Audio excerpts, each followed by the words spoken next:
Selamat datang di podcast Jurnal CSR.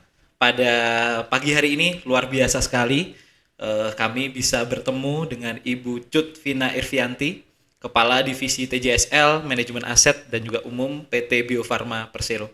Bagaimana Bu Vina kabarnya? Luar biasa. Luar biasa sehat Bu? Alhamdulillah sehat. Alhamdulillah sehat. Dan pagi hari ini Bu, kita akan berbicara berkaitan dengan implementasi program TJSL atau CSR yang ada di PT Bio Farma. Terutama kalau kita baca di berbagai macam referensi itu terkait program Creating Share Value Bu. Menarik karena Bio Farma mendapat banyak sekali penghargaan ya berkaitan dengan implementasi program CSV, dan kami pengen dengar juga dan juga semoga ini menjadi inspirasi bagi berbagai macam perusahaan di luar sana untuk bagaimana bisa mengimplementasikan program CSV dengan baik. Nah, yang pertama mungkin bisa dijelaskan Bu, program CSV yang dijalankan oleh PT Bio Farma itu apa dan di mana tempat implementasi programnya, Bu Vina? Oke, terima kasih Pak Unggul. Iya. Betul ya. Jadi memang sebelum saya menjelaskan CSV di Bio Farma seperti apa programnya, kami Bio Farma selaku BUMN yang memang kita juga harus turut aktif berperan dalam pembangunan berkesinambungan ya. Betul.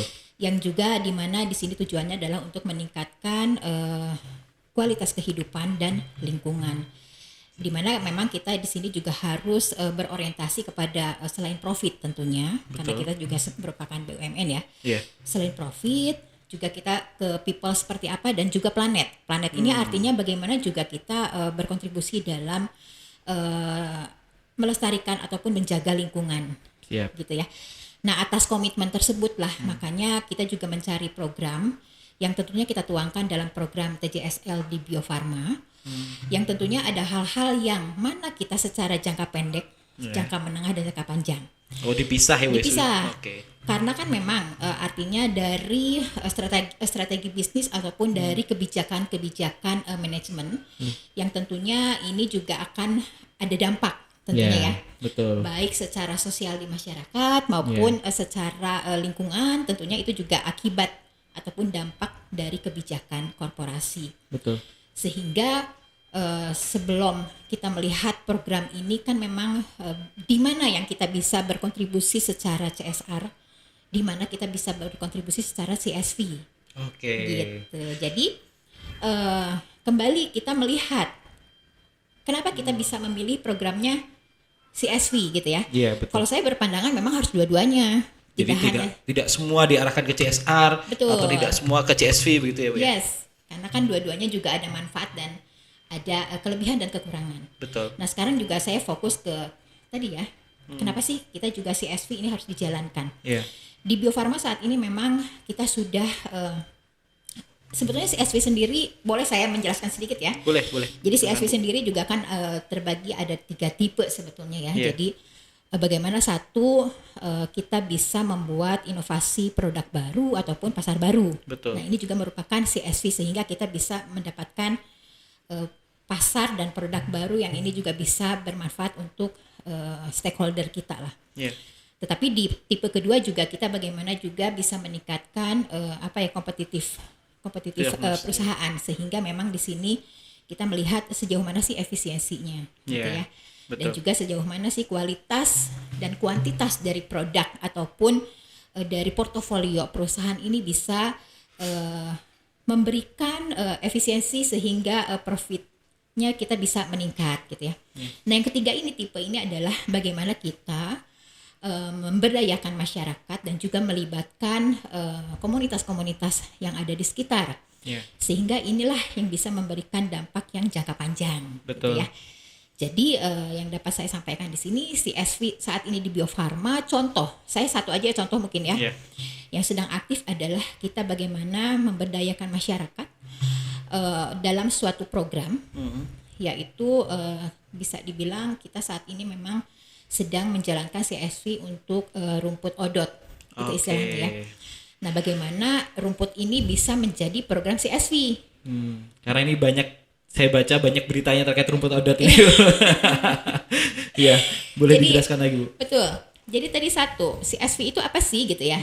Kenapa kita mengambil CSV gitu kan? Itu juga menjadi latar belakang. Betul. Kenapa kita juga fokus tidak meninggalkan CSR tentunya, karena ini adalah satu kewajiban kita atas tadi ya, dampak dari kebijakan yang juga kita harus laksanakan. Tetapi tentunya CSV ini adalah hal yang sangat penting karena satu, kemanfaatannya ini lebih luas ataupun bersama antara perusahaan dan masyarakat. Betul. Kedua juga bisa meningkatkan efisiensi, bisa meningkatkan profitabilitas perusahaan. Betul. Dan juga terintegrasinya dari program strategi bisnis perusahaan. Jadi ini adalah suatu program yang sangat luar biasa karena mengukur sampai terukur dampak kita memberikan program ini sejauh apa untuk baik untuk perusahaan maupun untuk masyarakat gitu ya. Nah, terkait rumput audit saya kembali lagi dalam bisnis biofarma tentunya di sini kita kan banyak program nih. Betul. Banyak produk, maksud saya banyak produk. Salah satu produk unggulan kita juga, ini salah satu bahan dasarnya adalah hewan, gitu ya. Siap. Artinya bagaimana kita juga bisa menghasilkan hewan ini yang menjadi bahan bakunya ini menjadi memiliki kualitas yang baik, gitu ya, dan juga kuantitas yang terjaga dari jumlah, itu ya. Sehingga bagaimana caranya kita bisa meningkatkan pakan tentunya ya. Ini tidak terlepas dari ekosistem. Betul. Jadi ekosistem itu kan ya hewan tentunya kita pakan ini adalah hal yang bukan dominasi tapi apa? Signifikan lah berpengaruh terhadap kualitas. Yes. Maksudnya itu. Jadi pakan adalah hal yang memang utama. Iya, betul. Nah, untuk pakan contoh saya kasih contoh kuda. Karena ini juga menjadi bahan baku produk kita salah satu, betul. Pakannya adalah rumput. Nah, rumputnya juga kan bagaimana kita bisa meningkatkan kualitas rumput sehingga memang menjadikan kuda ini menjadi memberikan manfaat yang lebih besar lagi gitu ya untuk produk kami. Betul. Nah, akhirnya kita menemukan berkolaborasi dengan berbagai stakeholder. Tentunya juga program TJSL ini juga kan harus menjalankan pentahelix ya. Betul. Tidak hanya perusahaan, tetapi masyarakat, akademisi, dan juga pihak lainnya. Sehingga ini bisa berkolaborasi dengan baik. Dan akhirnya kita mendapatkanlah satu produk unggulan. Di mana kenapa kita bisa masuk CSV? Ya karena produk ini selain meningkatkan taraf hidup ekonomi masyarakat sekitar juga berdampak langsung dan juga bisnis. Berdampak langsung kepada bisnis. Betul. Gitu ya. Dan bagaimana kita tahu sejauh mana sih nilainya? Nah, itulah nanti ada pengukuran gitu. Pengukuran baik dari sisi dampak sosial maupun juga dampak dari sisi bisnis tentunya, Pak. Betul. Gitu. Jadi itulah yang CSV itu mengapa menjadi sangat penting gitu ya untuk program di TJSL ini. Baik. Menarik sekali tadi yang sudah disampaikan Bu Vina. Yang pertama program CSV dan juga CSR ataupun TJSL yang berjalan ini berjalan beriringan begitu. Karena ada beberapa hal yang sifatnya tepat untuk dijalankan melalui program CSR ataupun TJSL seperti biasanya ataupun juga melalui program yang sifatnya pendekatannya CSV. Dan tadi juga Bu Vina menyampaikan bahwa aktivitas operasional perusahaan itu juga ada resikonya. Dan itu juga harus diatasi dengan program TJSL maupun CSR itu sendiri. Nah, menarik Bu, tadi juga berbicara terkait bahan baku dari salah satu produk biofarma ini juga ternyata sudah mulai menjadi hal yang kemudian penting untuk bisa ditarik nih di dalam program Creating Share Value. Nah, kalau dari sisi policy Bu, kami pengen juga tahu begitu ya, dari sisi policy di biofarma sendiri untuk kemudian bisa, karena ini kan berkaitan dengan divisi yang lain mungkin. Berkaitan dengan pihak yang lain barangkali itu seperti apa Bu ke policy yang kemudian bisa diterapkan biofarma untuk mengimplementasikan program CSV?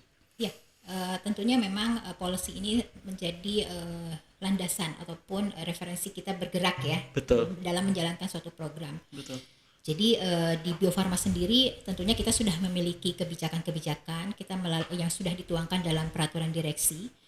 Terkait bagaimana kita merencanakan suatu program TJSL di mana di dalamnya itu adalah program CSV itu sendiri. Oke, itu peraturan direksi Bu ya? Peraturan direksi dan ini juga kan memang merefer kepada Undang-Undang 47 tahun 2012 juga ya terkait tentang TJSL. Nah, di situ juga kita untuk menjalankannya, jadi selain peraturan direksi secara internal, lalu Undang-Undang 47 2012 secara TJSL-nya, dan juga bagaimana juga kita menjalankan program sesuai dengan ISO 26000. Betul. Jadi itulah policy-policy ataupun kebijakan-kebijakan yang melandasi program kami. Iya, karena memang program CSV ini tidak bisa bergerak tanpa kemudian dilandasi oleh policy yang kuat dan juga keberpihakan top manajemen ya Bu ya terhadap implementasi program CSV. Nah tadi sempat disampaikan juga bahwa program ini dijalankan secara multi pihak, ada kolaborasi pentahelik yang juga dijalankan. Nah seperti apa Bu kerjasama yang dibangun, bagaimana kemudian bisa membagi peran ya, baik dengan akademisi maupun dengan masyarakat begitu Bu? Ya, terima kasih. Jadi memang untuk program CSV yang menjadi unggulan kami saat ini, yang tentunya ke depan kita harus terus mencari ya, harus terus mencari inovasi program CSV lainnya yang tentu berdampak terhadap strategi bisnis perusahaan. Jadi saat ini sih untuk implementasi memang ketika kita melakukan riset, bagaimana memang rumput ini menjadi pakan yang memang menjadi unggulan. Itu kita kerjasama dengan pihak universitas, dengan universitas-universitas sehingga ketika dihasilkan suatu riset ini adalah pakan yang memang sudah baik, yang menghasilkan kualitas produk yang baik, itu kita jalankan. Jadi artinya kami dari Bio Farma itu adalah menyusun programnya, tetapi bekerja sama secara risetnya dengan pihak akademisi. Dan bagaimana supaya memang ini meningkat secara kuantitas dan kualitas. Nah, kita memberdayakan masyarakat sekitar. Jadi untuk yang turun di lapangan adalah masyarakat sekitar, dibantu dibimbing oleh pihak akademisi untuk bagaimana melakukan risetnya dan juga bagaimana implementasi untuk pola penanaman serta monitoringnya. Karena memang setiap program kan kita harus dimonef ya, monitoring, evaluasi apakah memang ini sudah berhasil ataukah memang track terus atau belum, Lalu peningkatan apalagi sih yang harus kita jaga. Nah jadi perannya adalah seperti itu, kita menjaga dari program, lalu dari akademisi adalah membantu membimbing untuk program implementasi, lalu dari masyarakat itu adalah yang melakukan penanaman gitu ya, sehingga memang kita hasilkan sesuai dengan target kita, karena kan memang target kita seminggu sekian, sebulan sekian. Nah itu sudah ada target yang kemudian sudah ditentukan. ada, karena kan kalau untuk pakan yang kita butuhkan sudah ada artinya perencanaan, jadi seminggu harus sekian ton. Nah itu yang kita jaga bahwa supaya asupan ataupun kebutuhannya sudah terpenuhi.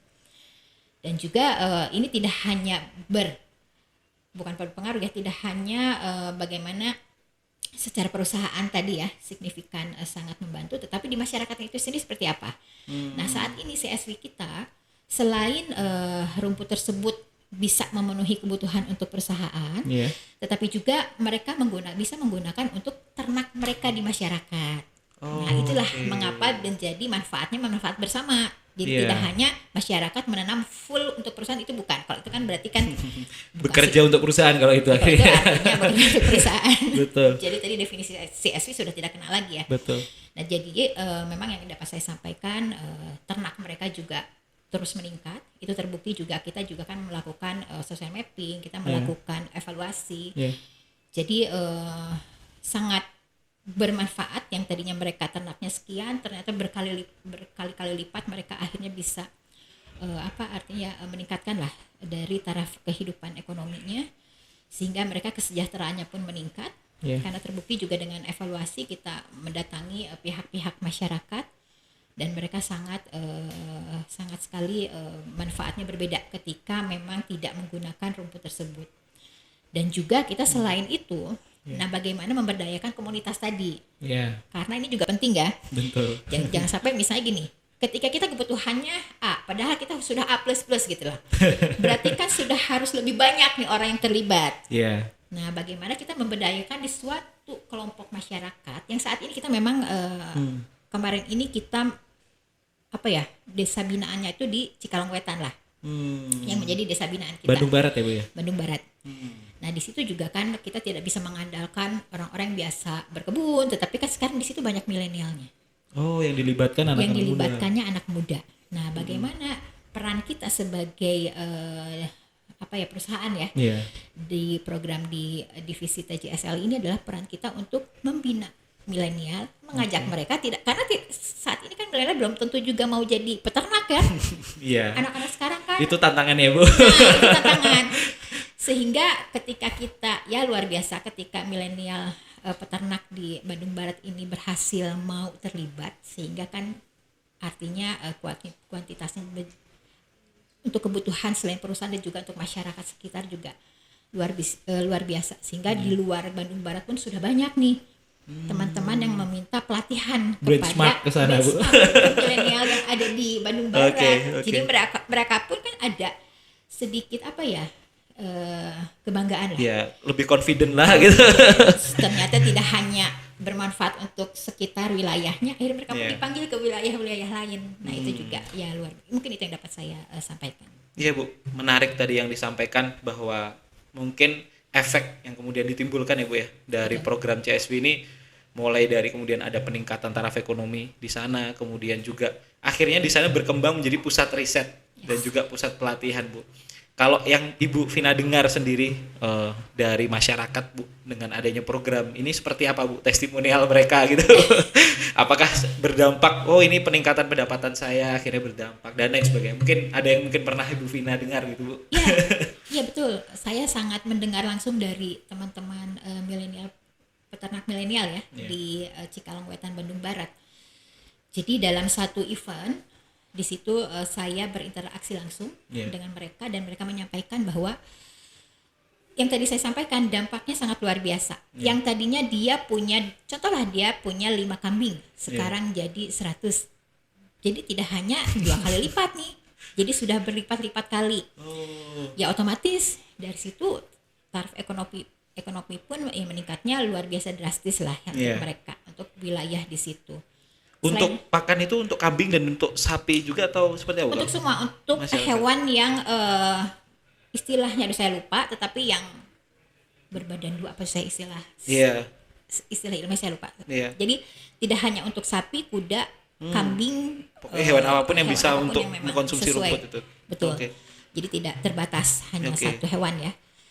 Nah itu jadi kan memang luar biasa. Nah selain dari ekonomi yang mereka rasakan, mereka pun ya itu tadi banyak diminta untuk memberikan pelatihan. Iya, itu akhirnya juga muncul pride. Ya, jadi kan muncul pride ya bahwa saya diakui lah, saya bisa.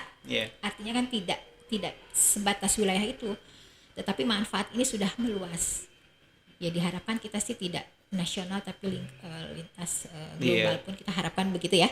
Dan ini tetapi ini sudah jalan mengalir lah. Siap Bu, itu tadi mungkin sekilas dampak yang bisa ditimbulkan dari sisi masyarakat. Nah kalau dari sisi perusahaan Bu, nilai ekonomi yang bisa ditimbulkan ataupun mungkin tadi ya benefit yang bisa didapatkan perusahaan ketika menjalankan program rumput otot tadi seperti apa Bu? Ya, jadi kembali untuk nilai ke perusahaan itu sendiri kan memang kita melakukan pengukuran ya, itu kita lakukan pengukuran SROI-nya. Jadi sesuai return on investment. Betul. Jadi sebetulnya seberapa besar sih dari investasi yang kita keluarkan dan manfaat benefit apa yang kita dapat, gitu ya.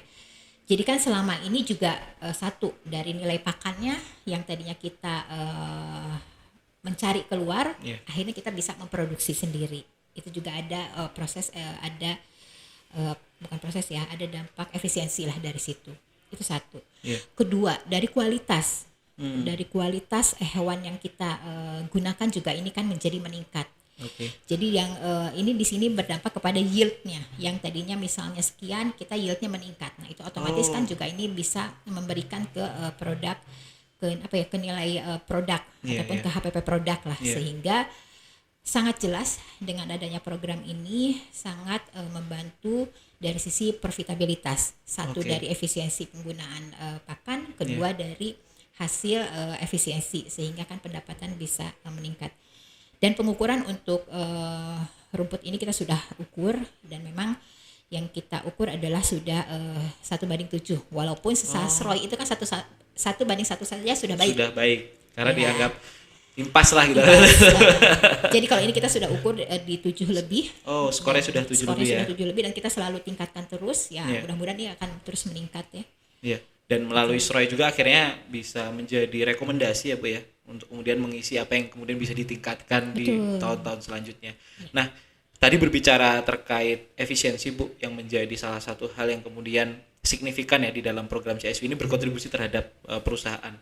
Nah, tantangannya terutama karena ini bekerja bersama masyarakat dan komunitas, apakah juga dihadapi Bu begitu dalam kemudian menggandeng masyarakat bukan hanya sebagai penerima manfaat ya, kalau CSW bagaimana menggandeng penerima manfaat juga sebagai mitra gitu. Betul. Nah itu tantangannya seperti apa Bu Vina?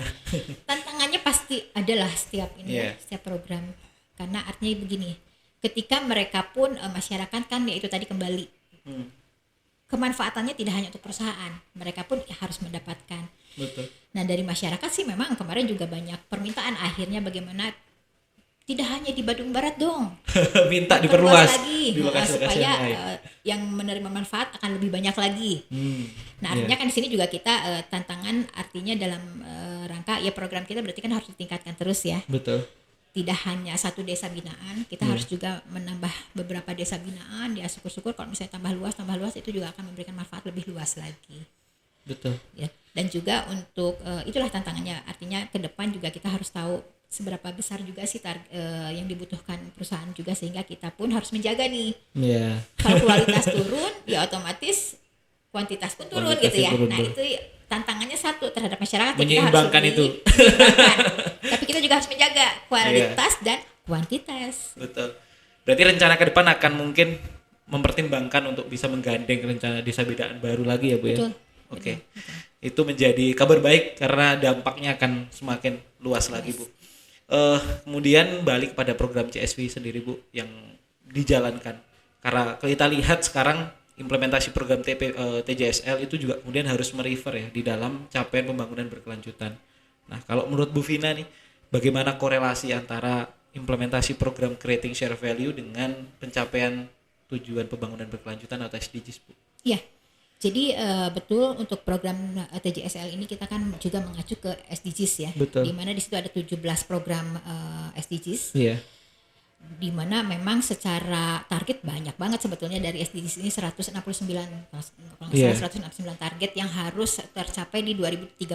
Betul. Nah, ini bagian dari salah satunya bagian dari terkait CSV ini bukan salah satu ya, mungkin salah satu, saya yakin banyak saling keterkaitan, tetapi kan di situ juga ada poin TPB yang terkait tanpa kemiskinan. Nomor satu. Jadi artinya dengan tadi kita sudah bisa mensejahterakan, meningkatkan taraf kehidupan masyarakat. Tentu kita harapkan tanpa kemiskinan ini juga sudah mulai bisa diantisipasi. Itu salah satu mungkin yang saya bisa kasih contoh terkait program SDGs-nya. Gitu.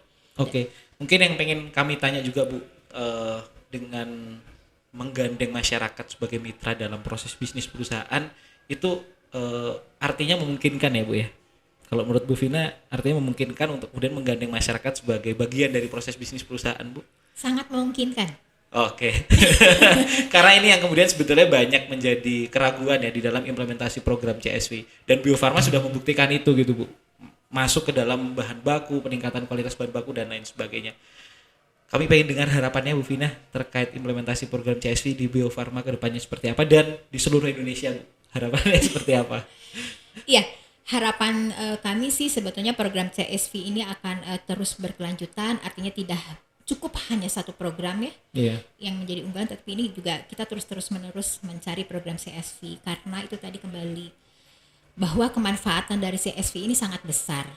Ini adalah program dengan dampak jangka panjang, gitu ya, yang bisa juga meningkatkan kompetitif dari perusahaan itu sendiri. Betul. Jadi kemanfaatan CSV ini sangat luar biasa, jangkanya panjang, dan juga bisa bermanfaat tidak hanya perusahaan tetapi juga stakeholder lainnya secara sosial itu kan, masyarakat dan juga akademisi dan yang PT Helix tadi lah. Artinya harapan saya sih ya ini tidak berhenti di sini, justru akan harus lebih banyak nih program CSV yang juga sangat dibutuhkan komitmen dari manajemen, karena kan program ini juga bukan tidak mudah ya, tidak perlu dorongan lah.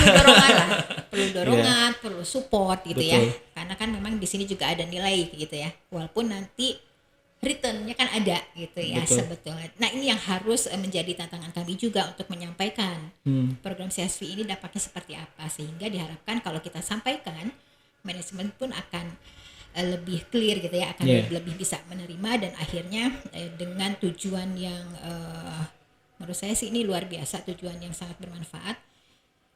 CSV ini akan terus bertambah, terus meningkat. Tidak hanya nasional, saya inginnya sih target saya di internasional. Baik, terima kasih Bu Vina. kami sangat terinspirasi dengan cerita Bio Farma untuk kemudian bisa melakukan transformasi ya, implementasi program TJS melalui pendekatan creating share value. Betul. Dan membuktikan bahwa masyarakat ini potensial untuk kemudian bisa digandeng menjadi mitra bisnis dari perusahaan. Betul. Terima kasih Bu Vina. Sama-sama Mas. Semoga sehat selalu dan Amin. menginspirasi teman-teman untuk bisa menjalankan program CSV dengan baik. Amin. Terima kasih banyak atas Terima kasih. kesempatannya.